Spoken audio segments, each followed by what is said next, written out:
So it was a Monday through Friday thing. On Thursday, I go into the 10 o'clock rehearsal, and Phil's hanging out by the drum set. And I talked to Phil Collins that week, and he was very friendly, very down to earth guy. And Phil's by the drums, 10 in the morning, before 10, 10 to 10. And and he's hanging out the drum kit. I'm like, okay, he's at the drums. This is wild. And I say, hey, Phil, how are you? And Phil says to me, he goes, Gary, guess what I did last night? I'm like, I don't know, Phil. What'd you do? He said, I went to Wicked. I was like, you saw Wicked last night? It's like, I saw Wicked last night. I said, well, how did you like that? Thinking that he's going to say, it was okay. He was over the moon about it. He loved it. He was in love with Adina.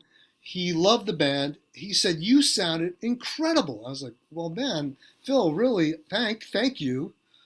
But had I known you were there, had I known I were there, I probably would have choked or something. But, you know, he said, you really sounded great. It was so great to hear you in the theater. And I said, well, Phil, I'm amazed that I thank you for the compliment, but frankly, what I'm doing here in the room with you is so much more groove in it. It's your music, and I'm playing so much more stuff. He said, no, man, I got to hear you hit the drums. I was like, yeah, but you're hearing me here. He's like, and this is really, this is a really insightful thing I'll never forget.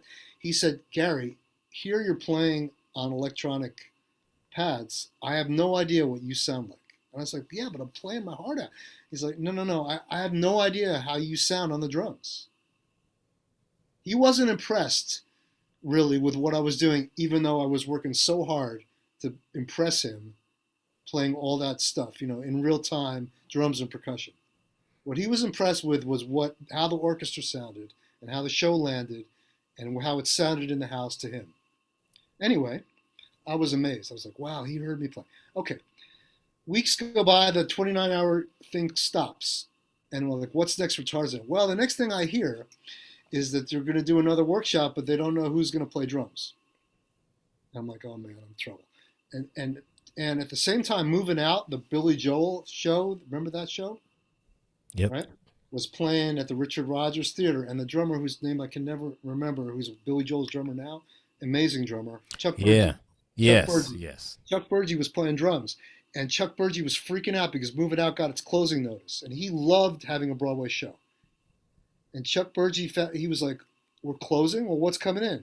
Somebody said, well, it's actually Tarzan and Phil Collins. Chuck Berge had replaced Phil Collins on Brand X. So Chuck reputedly said, well, I'm going to call Phil and tell him I want the job.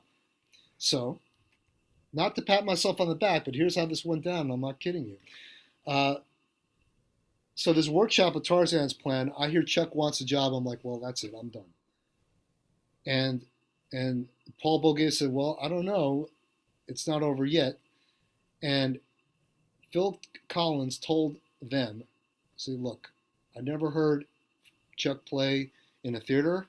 The only guy I've ever heard play in a theater that I know I love the way he plays in the theater and what he plays, what he brings to the show from a theatrical point of view is Gary Seligson. I don't care who you put in the band, but I want that guy to play drums. Wow, that's great. I kid you not, that's how it went down. Luckily for me, because I felt like my head, I was really flattered and amazed, but at the same time, I knew that Chuck is a great drummer, and I thought, oh man, Chuck's going to fucking kill me. But luckily, he got the gig with Billy Joel a few weeks after that, so he's been happy ever since. So wow. It win-win. That's amazing. Anyway, so I left Wicked to do that because Phil Collins is my hero.